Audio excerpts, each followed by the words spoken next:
Hi, I'm Diggin. This is the Bible. Thanks for joining me. Um, this video is, I already, maybe it's my negative thinking, but I'm already expecting questions. I don't mind. Just don't throw any negative energy my direction, because I'm only here to tell you the truth about things. Now, this here, you're going to find, yeah, right, that's gonna happen. But when I began my decision to step forward and start sharing what has been given to me, I waited for the right time, and it's been a couple of decades. But what I did, because I really, I prayed about this, is what I did. I ended up praying about it, and I said, where do I begin? Where do I begin to tell people the truth of things? Because some things seem so way out there, but on the other hand, there's been a lot of disclosure about a lot of things that we wouldn't have even imagined ever coming across this information, let alone being more than one individual. But all the same, I prayed in my heart. And this is what was brought to me. The Gospel of Peter. And I really chuckled. I mean, because, wow, does God ever work? This is really cool. Actually, it just dawned on me is I had another epiphany, because in one of my experiences back in time, I heard two soldiers, and they were saying, Peter, Peter. And I didn't know who they were talking to until I had this overwhelming amount of fear. So that's going to be a video. So when this was brought to me, I thought, wow, everything, like, really, our creators are perfect. Perfect. God is perfect. Our Lord is perfect. Our, Holy Mother is perfect. So much so that in my turmoil, this scripture presented itself. So this would be, because I said, Lord, what do I say? Like, how do I find this confidence within me? And this presented itself. It says, for we did not follow cunningly devised fables when we made known to you the power, and myself, the power and coming of our Lord Jesus Christ, but were witnesses of his majesty. And this is 2 Peter 1:16, New King James Version. That's where you could find this. And I just went, okay, that's all I needed to hear, Lord. And that's what began all this. That was my courage to step forward and start putting truths out there. This one is a little interesting. And the reason this is a little interesting is because when I had seen it, and I had been there, and I had experienced, I didn't know who the person was at all. No clue, no clue. And then one of my kids said his name and asked me about a great hunter. And I went, yeah, I know who that is. Absolutely, I know who that is.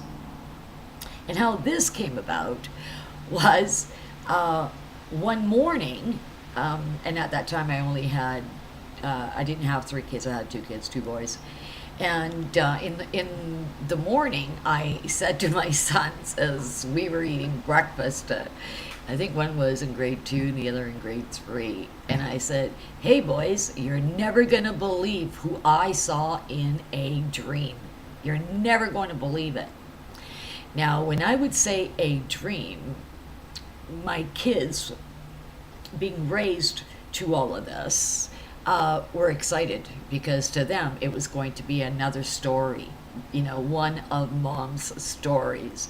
And they waited to hear these stories. It's beautiful. But so I said to them, "You're never going to believe who I saw in my dream." And they were both, who did you see? Who did you see now? And I said, the cartoon Popeye? And I would always get them to watch Popeye. I know he wasn't Hercules and all that other kids, but I said, "Hey, listen, we are watching this cartoon. I get a half an hour. I like Popeye. We are watching this." And so when I said to them, "I saw the sea hag," I actually saw the sea hag, and she was real because, I don't really dream. I just kind of go there. And my kids are really excited all about that. And so that was my biggest, aha, oh my goodness. I just thought it was so grand. And I was telling them about the adventure in this dream and how it was that I saw the sea hag. There was 2 people in a boat, and these 2 men were on this journey. And they stopped and rested for a bit because the waters weren't always in their favor.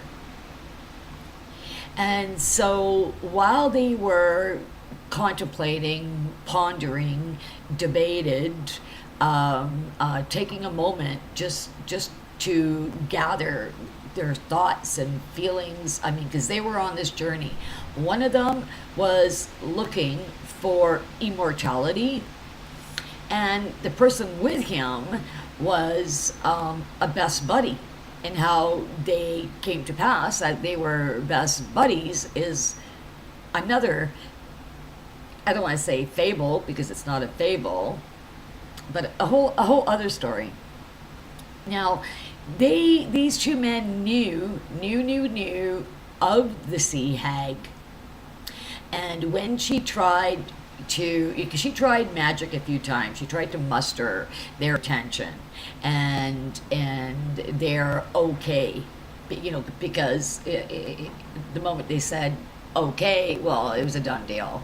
They were hers pretty much. But she came from the very darkness of the waters.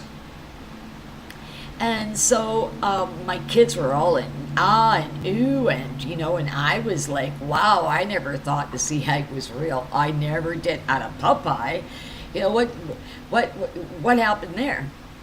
So as I was watching this journey of this one particular person,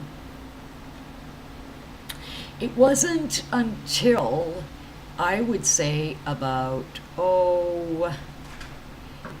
I'm going 7 years old and 8 years old, 8. I would say about 6 years after the fact. And we were watching something like the History Station or Alien, what was that called? Ancient Aliens, and there was this funeral that we were watching, and all of a suddenly my son said, "Hey, isn't this the funeral that you talked about with all the flowers and the blue stones, Mom, all the gems?" And I went, "Wow, it is." So I don't remember what it was I had in my hand. I sat on the sofa, on the couch, to watch this with my two sons because I was impressed that they were listening, or they had listened, and they had this recollection, and now it was on the television, and they were really excited because, hey, isn't this what Mom told us? So we watched this funeral, and that's when I said, oh my goodness, oh my goodness. I said, that's the man in the boat. And that's the man that I saw. And my heart broke for this man. And I told my kids this. It broke. It literally broke. I felt, oh my goodness, if I could have made everything better for this person, I would have. And this is the really huge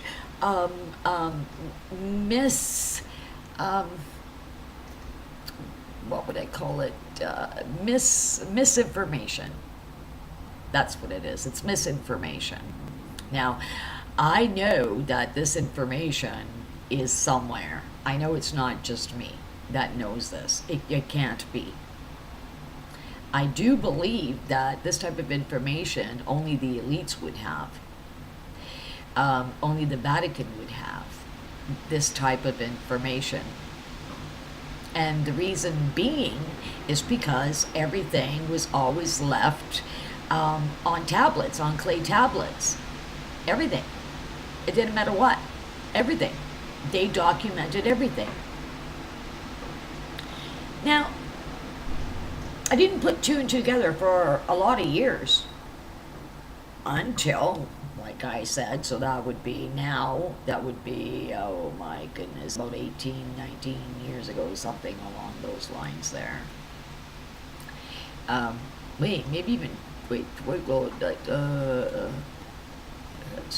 No, I would say about 24 or 25, 26 years ago maybe, I don't know.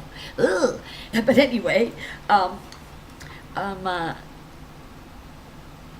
I said, that is the giant that I felt really bad for. My heart went out to him. He set himself on a journey with the blessing of his mother. And I'm not sure if that was his uncle that was with his mother or grandfather that was with his mother.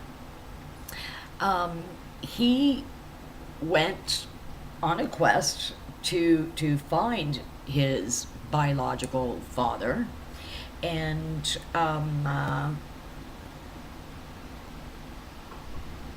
have an extended life. Now, the reason being, and that a lot of people don't know about, okay, is the fact that he had Giant's disease.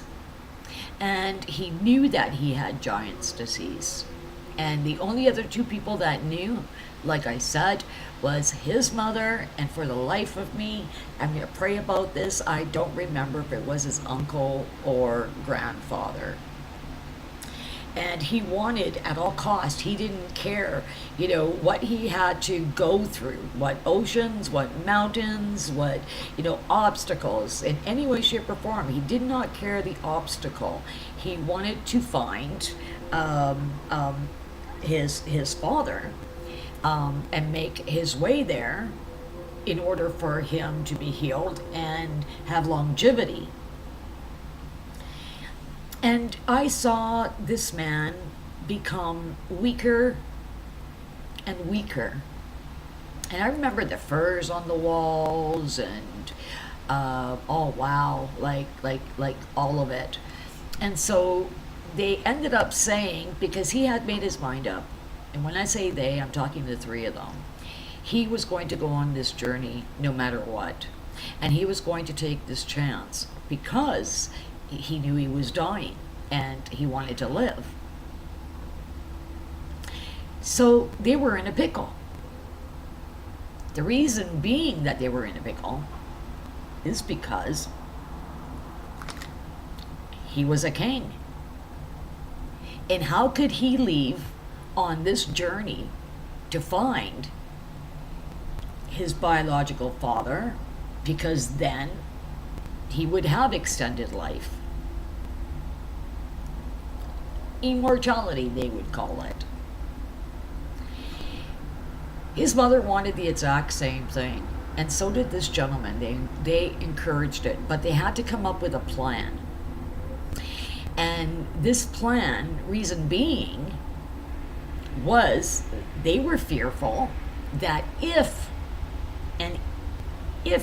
the king's absence were to take longer than what they anticipated, they did not want their kingdom to get all excited and to start worrying, and then taking certain things into their own hands because their king was not there to rule them.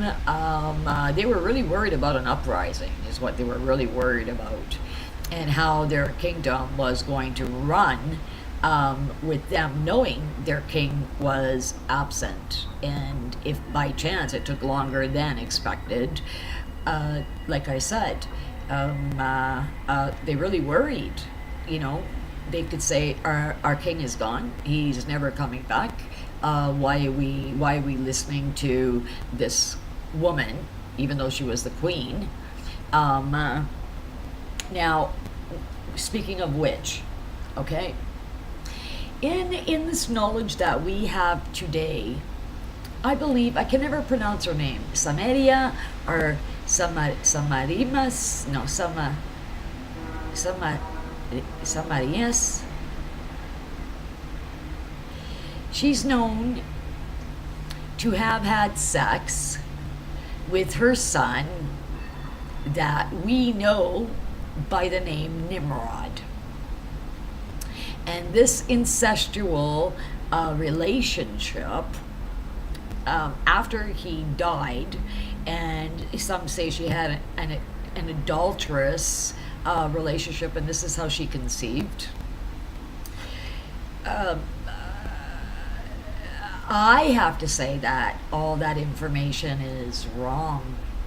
You know how we've been finding out that what we've been told in our past isn't the right information, and that history isn't exactly all the way that it has been taught? Well, this is one of them. So when they went, okay, we need to do this because he's right, it's a matter of life and death, and if he's not found, he would surely die. So how were they going to, sorry, I got bit by a mosquito today. It was like on my head. That sucks. So how were they going to pull this off? How were they going to pull it off that the kingdom did not feel the loss or direction of the king? And the king, like I said, his name is Gilgamesh, the Travels of Gilgamesh, and Nimrod. Now, this ancestral relationship really wasn't an ancestral relationship. Okay? Really wasn't. And this is how it went down. They were at a bit going, oh, okay. How do we pull this off? How, because they were in agreement. This was something that needed to be done, or for certain Gilgamesh would die.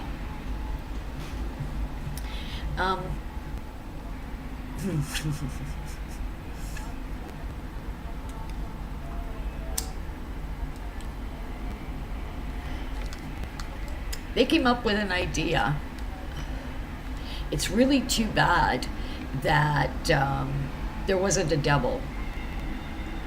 There wasn't a body double. It was really too bad. Now, Gilgamesh was a great hunter. He definitely was.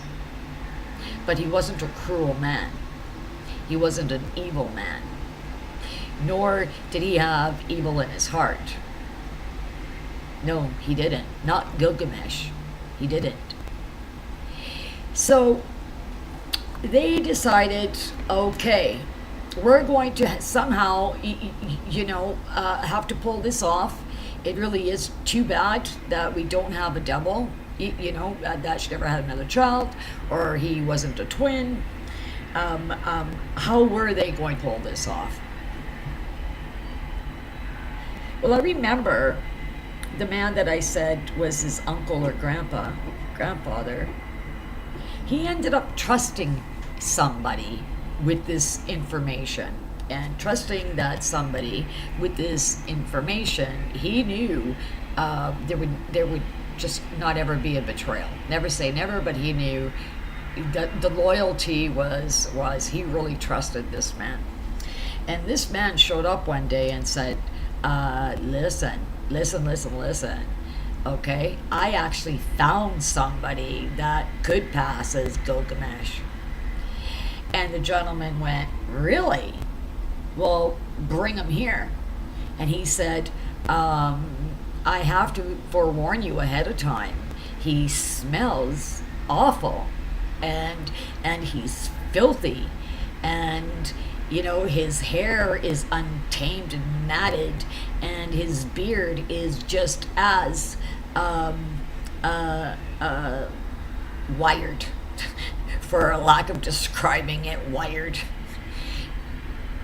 So he quickly went to Gilgamesh's mother and said, I confided in him. He, by chance, found somebody that we could pass off. And now I've never seen him. I want you to be there because he's going to be bringing him. Upon bringing him, he really did stink. Oh, he stunk. And he was dirty, he was like, they knew him to be nuts. And this man was a hunter as well, but he had no conscience. He could just kill. That's what he's supposed to do. That's what he does. That's it. If you weren't meant to die, you weren't meant to go before him. That was his attitude. And if you were meant to be before him, well, then you were meant to die, because that's how he thought. So, but Gilgamesh really was under a lot of duress, and they that loved him were under duress as well. So what they did was they took a chance and they bathed this man, and they tried on clothes which were similar. They were the same size as Gilgamesh. And after they unmatted his hair and they unmatted his beard, they were completely in awe. They were shocked, because even his mother went, okay, wait a minute. If I wasn't your mother and I didn't bear you life, I would say that the two of you are twins, or this is you. I would not be able to decipher the two. And she just couldn't believe it because, like I said, she was and is his biological mother. So they were happy, they were in awe, and they presented this person to Gilgamesh. Now, the biggest test had to happen. And if they were going to get away with this, the person that was closest to him the most outside of the immediate family there with him was the colonel, I believe, the most higher up of his army, the one that commanded everything pertaining to his army. He was the closest with Gilgamesh, because Gilgamesh obviously dictated the orders. And there again, I'm sure I don't need to explain military to you, not by any means. So what ended up happening was he was supposed to have a meeting with this gentleman, and it was within a 48 hours, something along 72 hours maybe, but no more than that. If he did not recognize that this man wasn't Gilgamesh, they knew, okay, they could pull it off. That would be sealed. And Gilgamesh could, map out where he wanted to go, where he needed to go, he mapped out his journey, all of it, all of it, all of it. And so, therefore, while Gilgamesh was on his journey, searching for his father, searching for immortality, searching for the gods, this gentleman would be there standing in for Gilgamesh, but it would be Gilgamesh's mother, and like I said, I can't remember if he was his grandfather or uncle. And nobody would know the difference. Nobody would know the better. They continued ruling the way that Gilgamesh had ruled, meaning his mother and his other relation. And like I said, nobody knew the difference. So they all anticipated this meeting, Gilgamesh as well. And if in fact he was caught, they were just going to say it was a prank. To make somebody laugh, what you could pull over somebody's eyes. And the king was in on this, and so the king's word is law. Well, as it happened on that day, the 48 hours to 72 hours, as it happened, that meeting occurred, and it was on the outside, and there was Gilgamesh's mother and his other relation, and they discussed war tactics. He could not tell the difference. He could not tell that wasn't Gilgamesh. And they spoke for a couple of hours. So when that meeting was over and done with, they were in awe. They were surprised. They themselves could not believe it. And his mother had said, well, if I was in that shock, maybe there's something being biased that she overlooked, but the fact that he could not, and this gentleman was the one that ruled all his fleets, his army, and so if he could not tell the difference, well, then it was a done deal. And so this is what ended up happening. Was the individual sat in for Gilgamesh, and Gilgamesh, with his friend, set out on this journey, and it really was quite the journey. And meeting the sea hag was one of them. He really did have quite the journey. Having to wrestle this beast that he'd never seen this beast before. Another was him and his friend ended up. They traveled enough, they ended up laying on some grass, going, okay, we need to catch some sleep, and tomorrow, we will wake up and make time. Well, Gilgamesh woke up from the roaring of a spaceship or rocket, and the land rumbled, and there was this roaring, so much so that he stood on his feet and went, because he'd never heard anything like that. And as he walked through these trees, it was a very short distance, he saw this machine on this plateau, and it was lifting. And on that particular note, he thought, I'd lost my opportunity. He could not, because he didn't know what it was. He'd never seen anything like it. He never heard anything like it. This belonged to the gods.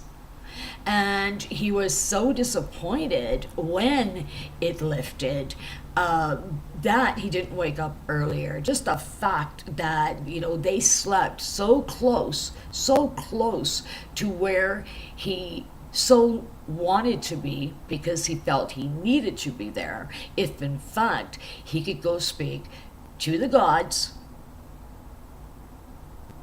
hopefully find his father, which was apparently divine, a god, and this would give Gilgamesh a full life that he searched for. Now Gilgamesh ended up coming back, and this man that sat in for Gilgamesh was relieved.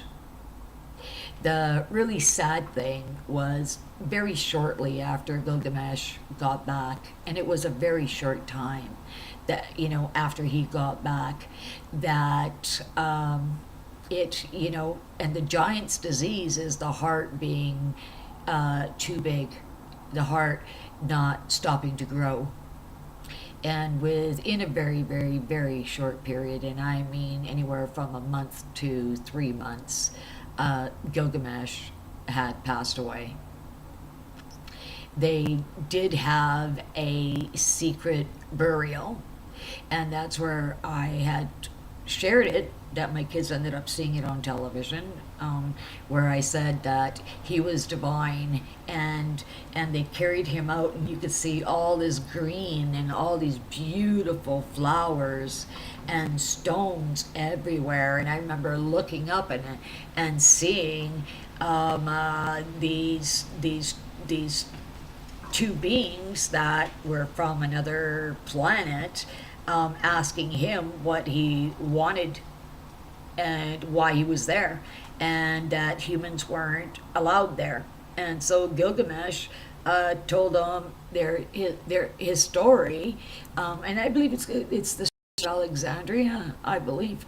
And by and by, those two which are now stone. I don't know how they do it, but they were living. So this is where, through that strait, is where the actual Gilgamesh is buried. Now, where Nimrod comes in, they worried what were they going to do, and they were of royal lineage, and to have somebody else sit in that seat would be absurd when it was them, it belonged to them. And but she was to get remarried, his mother, and begin the heritage that way. Well, no, because she never got over it. After the birth of Gilgamesh, she just kept to herself, and she didn't mind being a single parent. What if I put it that way? There was no problem, no issue at all, because Gilgamesh was a demigod, and she wasn't that seductive energy.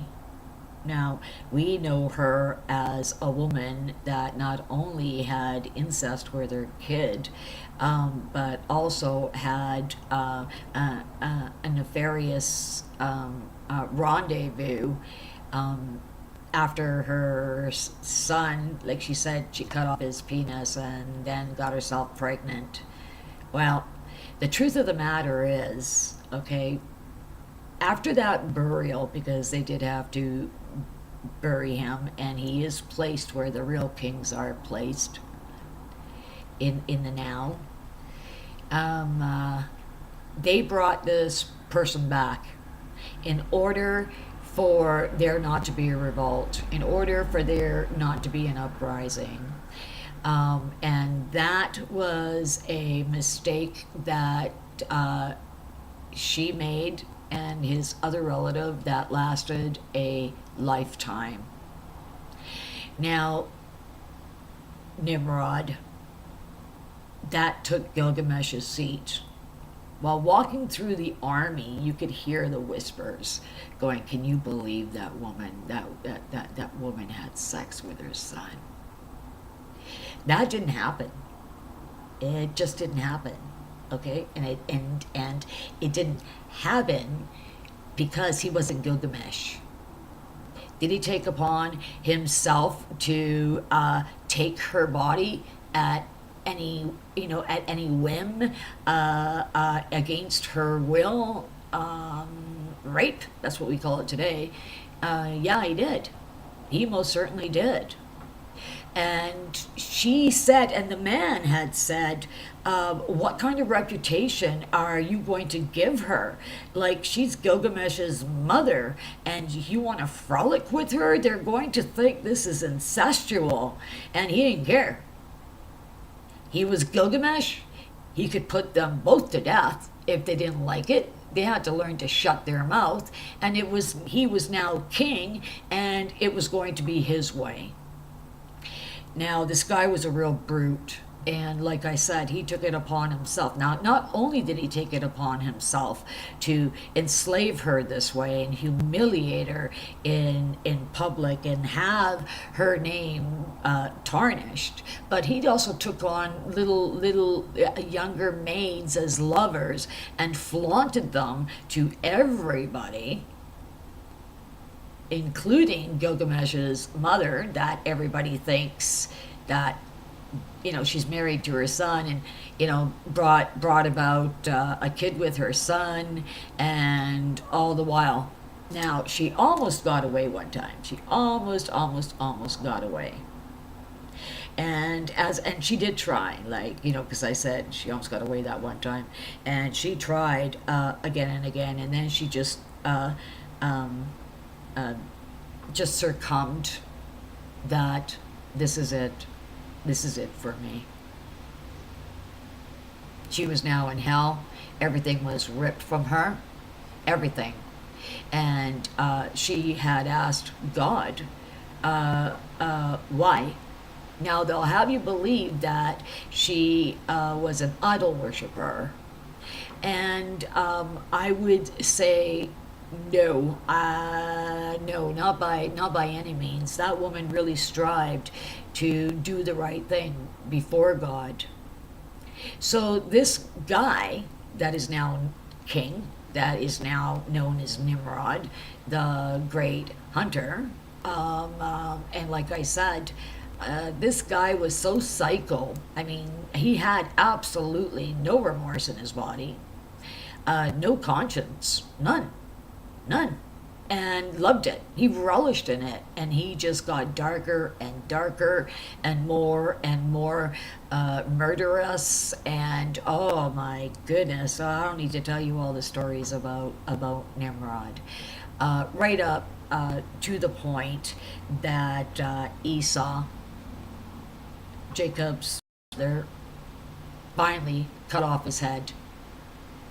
And then they obviously considered that was the death of Gilgamesh, but that's not the truth. What I just told you is very true, and if this stumbles across somebody that really does know that this is real, that this is true, just don't freak me out. Get your confirmation, comment, present it. If you are in government, my bad.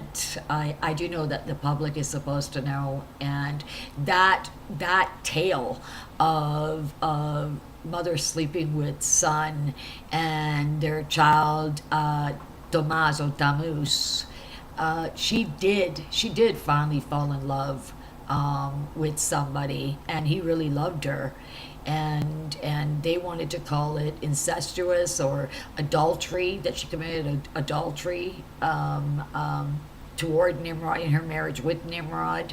All of that, none of it is correct. None of it. And like I said, the people that we have known all these years as Nimrod or as Gilgamesh was never really him. So this is what I wanted to share. I'm hoping that it gives light to some questions and some situations. Now you might see why